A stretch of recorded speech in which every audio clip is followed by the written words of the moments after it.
Controlador público, quem é você na fila do PIP-CP?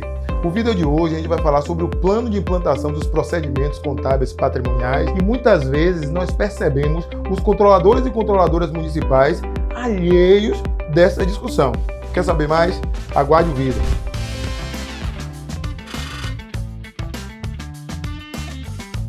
No vídeo de hoje nós vamos falar sobre o plano de implantação dos procedimentos contábeis patrimoniais e a atuação das controladoras e controladores no setor público.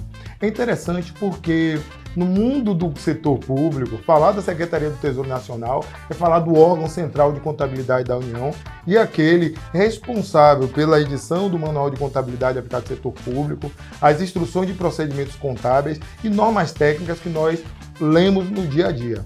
Mas eu tenho percebido que os controladores e controladoras não colocam esse plano de implantação como uma atividade que deve estar sob a sua responsabilidade.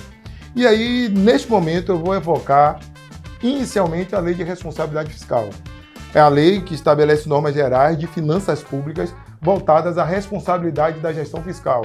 Gestão transparente, o equilíbrio das contas públicas, limites, sanções aos gestores, e, obviamente, sem deixar de citar a Lei 10.028, a Lei de Crime contra as Finanças Públicas.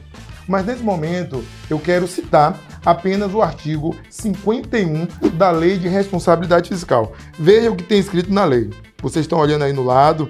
Então tem lá: o Poder Executivo da União promoverá até o dia 30 de junho a consolidação nacional e por esfera de governo. E alguém pode perguntar: a consolidação nacional das contas públicas é o Poder Executivo da União, e isso não toca o meu município, o meu estado e a minha atividade de controlador, que é um extremo equívoco.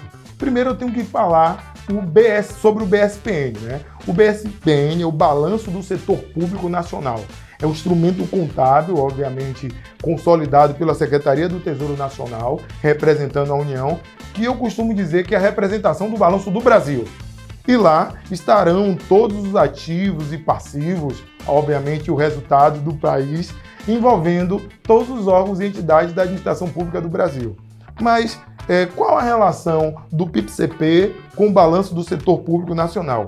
Então aqui, de partida, já citei o artigo 51 da Lei de Responsabilidade Fiscal, que trouxe o conceito da consolidação nacional das contas públicas, e aqui faço menção a essas duas portarias da Secretaria do Tesouro Nacional, a portaria 634 de 2013 e a portaria 548 de 2015. E o plano de implantação envolve basicamente a materialização do princípio da transparência, né? Do requisito da transparência. A transparência é o desnudamento da coisa pública. Como pensar em transparência sem que tenhamos patrimônios que sejam efetivamente revelados, apresentados, corretamente mensurados? E ainda assim, os nossos colegas do controle fazem uma pequena reflexão, mas registro, mensuração é exclusivo do profissional da contabilidade. E aí eu digo que existe uma pequena dúvida nesse juízo. Pois bem, se neste momento eu desejo incorporar no patrimônio da minha entidade um móvel, uma cadeira, um computador, se não há regras de controle patrimonial, como a contabilidade qualificará esse bem no seu ativo?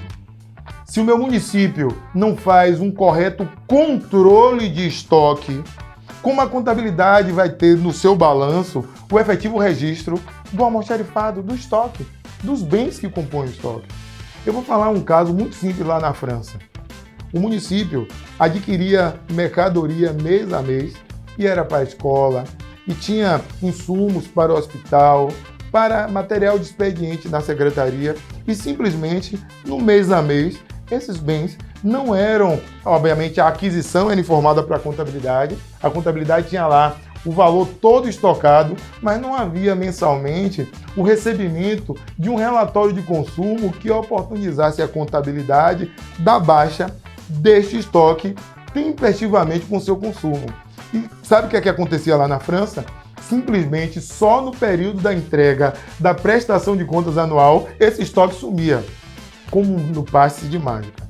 Seguramente alguém deve estar rindo, imaginando como isso não deve ser, como não deve acontecer lá na França, mas nesse momento eu quero fazer menção à portaria 634. Então, eu estou compartilhando com vocês aí, inicialmente, a portaria 634, é uma portaria de 2013, onde a Secretaria do Tesouro Nacional, verifique, dispõe sobre regras acerca das diretrizes, normas e procedimentos contábeis aplicáveis aos entes da Federação, com vistas, olha só, a consolidação das contas públicas, que está lá no artigo 51 da Lei de Responsabilidade Fiscal. E quando falamos de consolidação de contas públicas, é aplicável à União, o Estado, o Distrito Federal e os municípios. E aí eu pergunto, como antigamente se falava em consolidação de contas públicas com cada ente da federação fazendo de uma forma? É muito comum no âmbito de um único ente da federação ter vários sistemas. E aqui eu nem irei falar do CIAFIC, tá? Do decreto 10.540. Não vou entrar no mérito nesse momento de falar do CIAFIC, porque a gente sabe que a partir do próximo ano, 2023, todos os entes devem ter um sistema único de execução orçamentária financeira, governado sobre a gestão, eu repito, sobre a governança do chefe do Poder Executivo. Essa provocação inicial é exatamente para falarmos em breve do CIAFIC. Mas voltando para a portaria 634, vejam que existe esse papel importante da Secretaria do Tesouro Nacional, né, emitindo o Manual de Contabilidade Aplicado ao Setor Público, as IPCs, que são as Instruções de Procedimentos Contábeis, as diversas normas técnicas, sob, obviamente, com a preocupação de nós termos uma consolidação eficiente, uma consolidação verdadeira.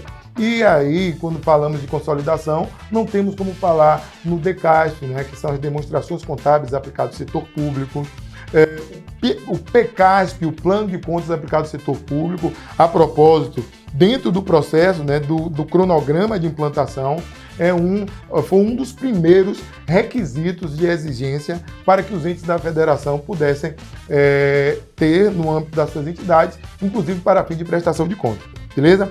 Então, alguém pode perguntar, mas Vitor, quais são esses procedimentos que nós, do controle, precisamos fazer nesse momento? E aí eu vou, nesse momento, compartilhar a portaria 548, porque percebam que a portaria 548, ela traz um cronograma de uma série de procedimentos que já precisam acontecer. Então, lendo as disposições aqui da portaria 548, já aqui compartilhada aqui do lado pra gente, fala: dispõe sobre o prazo limite de adoção dos procedimentos contábeis patrimoniais aplicáveis aos entes da federação. E aqui eu citei a portaria 634 e agora cito a portaria 548 de 2015. Meus amigos e amigas, esse cronograma para algumas etapas já exauriu. E ainda assim, eu não vejo rotinas de controle, eu não vejo, repito, as controladorias com normas estabelecendo requisitos para implementação de procedimentos específicos. Primeiro, setor de tributos. Como é que eu vou incorporar, que eu vou efetivamente registrar, né, as provisões, por exemplo, previdenciárias, os créditos, as retenções? Falo isso tudo por competência, e aí essa discussão por competência, em outro vídeo a gente vai tratar, sem que efetivamente eu tenha um controle, vou falar novamente de tributos, se eu não tenho rotinas de controle dos aspectos tributários, né? Quais são as rotinas que o meu sistema, que a minha equipe de tributos, orquestrada pelas normas e rotinas da controladoria, está aplicando? Controle patrimonial. Então, como é que eu vou fazer depreciação, reavaliação, os diversos ajustes do patrimônio, se eu não tenho normas de patrimônio, inclusive focadas para um patrimônio revelado efetivamente? Como é que eu vou fazer incorporação dos bens de uso comum do povo se eu não tenho qualquer discussão no âmbito das controladorias da importância de ter uma mensuração das praças, das pontes, das passarelas que a administração pública investe e muitas vezes não estão lá qualificadas no patrimônio? Sabe o que é muito comum ouvir? Não, isso aí a contabilidade que não registrou. Então não há implantação de procedimentos contábeis patrimoniais sem o atendimento desses requisitos. Então aqui, por exemplo, eu coloco para vocês o reconhecimento, esse item aqui, reconhecimento, mensuração, evidenciação de bens móveis conforme a IPSA 17. Então eu tenho uma norma específica, né, de contabilidade aplicada ao setor público que trata desse requisito e nós não aplicamos. Eu tenho um cronograma aqui de reconhecimento de bem de infraestrutura, olha, até 2023, na válida obrigatoriedade a partir de 1º de janeiro de 2023 para municípios acima de 50 mil habitantes, estados e municípios já nesse ano de 2022, tá? Municípios a partir de até 50 mil habitantes a partir de janeiro de 2024.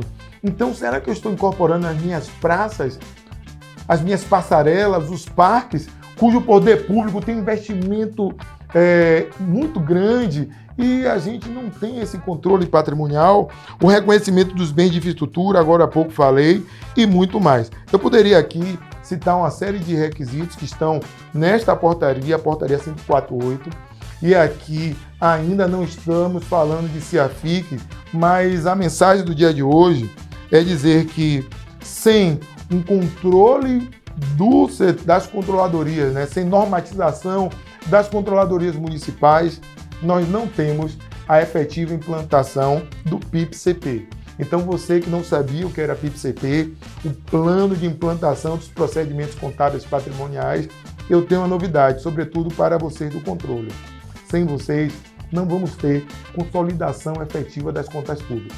Consolidação não é apenas juntar registros e demonstrações contábeis de entes que fazem parte de uma mesma administração e, obviamente, falando do balanço do setor público nacional, o BSPN, a consolidação realizada pela União, na figura da Secretaria do Tesouro Nacional, à luz do artigo 51 da LRF, para formar um balanço único do setor público.